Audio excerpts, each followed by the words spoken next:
अध्याय 14। संतों का असली स्वरूप। संतों का असली स्वरूप शब्द या नाम होता है।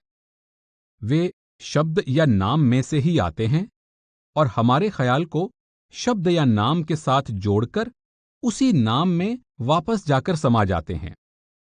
इंसान का उस्ताद इंसान ही हो सकता है। देवी देवता किसी ने देखे नहीं, परमात्मा के स्वरूप का किसी को पता नहीं। जब तक कोई हमें हमारे जैसा इंसान होकर ना समझाए, तब तक उस मालिक के बारे में हमें कुछ भी समझ नहीं आ सकती। हजरत ईसा ने उन महात्माओं को देहधारी शब्द कहा है, यानी वह शब्द जब इंसान के जामे में आ जाता है, हमारे लिए देहधारी गुरु बन जाता है। लेकिन असल में परमात्मा और शब्द एक ही हैं। हजरत ईसा कहते हैं, मैं और मेरा पिता एक ही हैं। आदि में शब्द था, शब्द परमात्मा के साथ था और शब्द ही परमात्मा था, और शब्द देहधारी हुआ और हमारे बीच में आकर रहा। और यीशु पवित्र आत्मा यानी शब्द से परिपूर्ण जॉर्डन से लौटा। हजरत ईसा खुद अपने बारे में फरमाते हैं, मैं पिता में से प्रकट हुआ और इस दुनिया में आया हूं।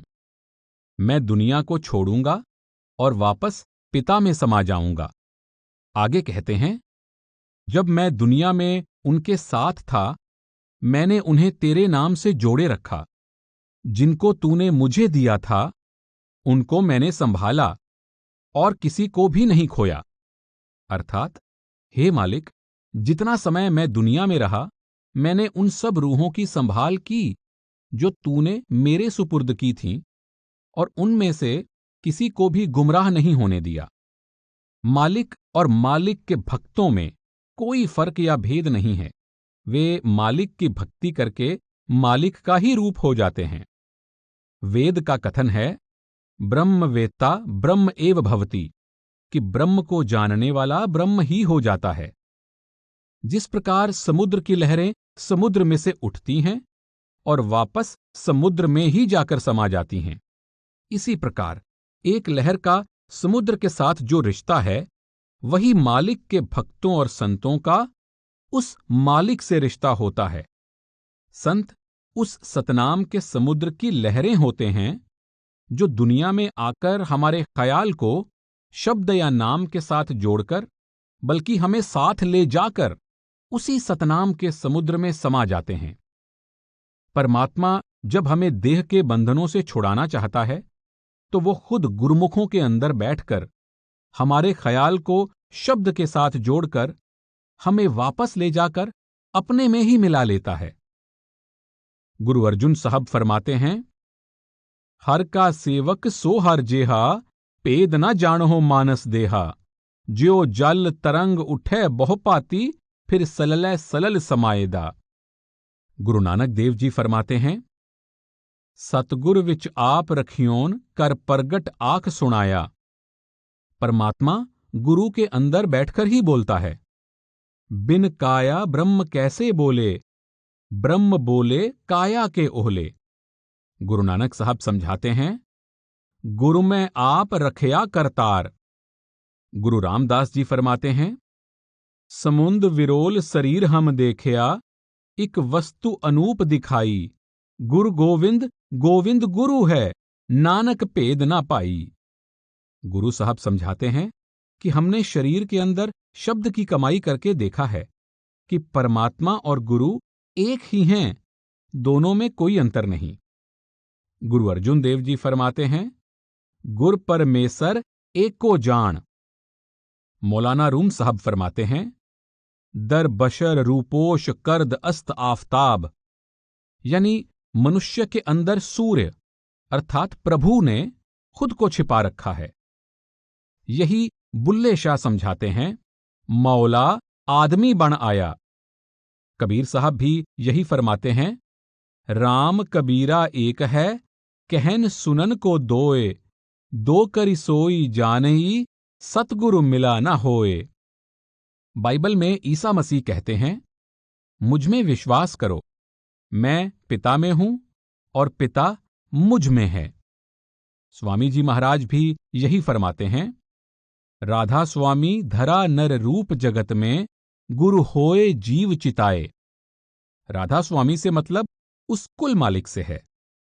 संत नामदेव जी कहते हैं, आत्म राम देह धरि आयो, तामै हरि कै देखो, कहत नामदेव बलि बलि जय हो, हरि मनि और न लेखो। शम्स तबरेज का कथन है, आ पादशाहे आ अजम दर बस्ता बूद मुहकम, पोशीदा दलके आदम यानी किह बर दर आमद। वह महान बादशाह वज्र कपाट को बंद करके आंखों के पीछे बैठा है और फिर मनुष्य के रूप में खुद ही दरवाजा खोलने आ जाता है। सच्चे गुरु हमें बाहरी रीति रिवाजों में नहीं फंसाते, बल्कि अंतर में शब्द की कमाई करने का तरीका बताते हैं। पूर्ण गुरु हमें अपने शरीर के अंदर ही असली घर जाने यानी सचखंड का रास्ता दिखाते हैं। गुरु नानक साहब समझाते हैं, कर में कर दिखाए देसो, सतगुर पुरख सुजान, पंच सबद तुनकार तुन, तह बाजे सबद निशान। यही स्वामी जी महाराज का अनुभव है। घर में घर गुरु दिखलावें, धुन शब्द 5 बतलावें। महात्मा समझाते हैं कि हमारे निज घर सचखंड के मार्ग में हमारे अंदर 5 मंजिलें हैं। हजरत ईसा ने भी यही इशारा किया है, मेरे पिता के घर में बहुत से निवास स्थान हैं। हर एक मंजिल का अपना अपना शब्द या धुन है। सच्चा गुरु हमें उन 5 मंजिलों से ले जाकर 5 शब्दों या धुनों से जोड़कर परमात्मा तक पहुंचा देता है। असल में शब्द तो एक ही है, लेकिन हर मंजिल में उसकी अलग अलग आवाज है और अलग अलग प्रकाश है। उदाहरण के तौर पर एक नदी अपने स्रोत से निकलती है और समुद्र में जाकर समाती है, लेकिन उस नदी की अलग अलग स्थानों पर अलग अलग आवाज होती है। जहां से निकलती है वहां उसकी और आवाज है। जिस समय बड़ी बड़ी चट्टानों और खड्डों में से गुजरती है उसकी आवाज और है। जब वो झरना बनकर गिरती है तो आवाज बदल जाती है। जब वो मैदानों में फैलती है उसकी आवाज और ही हो जाती है, और जब नदी समुद्र में समाती है तो आवाज और हो जाती है। लेकिन हर जगह नदी एक ही होती है। इसी प्रकार शब्द भी एक है, लेकिन अलग अलग मंडलों में से गुजरता हुआ अलग अलग धुनों और प्रकाश के रूप में प्रकट होता है। सब पूर्ण संतों ने इसी अंतर्मुखी शब्द की कमाई का उपदेश दिया है। कबीर साहब भी 5 शब्दों का जिक्र करते हैं और शब्द की साधना पर जोर देते हैं। पंचे सबद अनाहद बाजे, संगे सारिंग पानी, कबीर दास तेरी आरती, कीनी निरंकार निर्बानी। साधो शब्द साधना की जय, जेहि शब्द ते प्रगट भय सब, सोई शब्द गही ली जय। भाव, वह शब्द जो सबका करता है, उसकी साधना ही परमात्मा से मिलाप का एकमात्र साधन है। मौलाना रूम साहब फरमाते हैं, बहफ्तम चरख नौबत पंजदारी, चूं खैमा जिशश जिहत बरकंदा बाशी। जब तू 6 दिशाओं यानी स्थूलता के दायरे से निकलकर 7वें आसमान में पहुंच जाएगा तो वहां 5 नौबतें बजती हुई सुनाई देंगी। इसी प्रकार शम्स तबरेज अपने कलाम में फरमाते हैं, खामोश ओ पंज नौबत बिश्नो जी आसमाने, क आ आसमाने बैरूं जां हफ्त ओ ई शश आमद। खामोशी के साथ आसमान की 5 नौबतें या धुनें सुन। वह आसमान हमारे इन 7 आसमानों और 6 चक्रों से परे है। एक अन्य स्थान पर फरमाते हैं, हर रोजे पंज नौबत बर दरे ऊ, हमी कोबंद कौसे किब्रियाई। हर रोज उसके दरवाजे पर 5 खुदाई नक्कारे बजते हैं। गुरु अमरदास जी द्वारा रचित आनंद साहब में हम रोज पढ़ते हैं, वाजे पंच सबद तित कर सबागै, कर सबागै सबद वाजे, कला जित कर तारिया, पंच दूत तुद वस कीते, काल कंटक मारिया।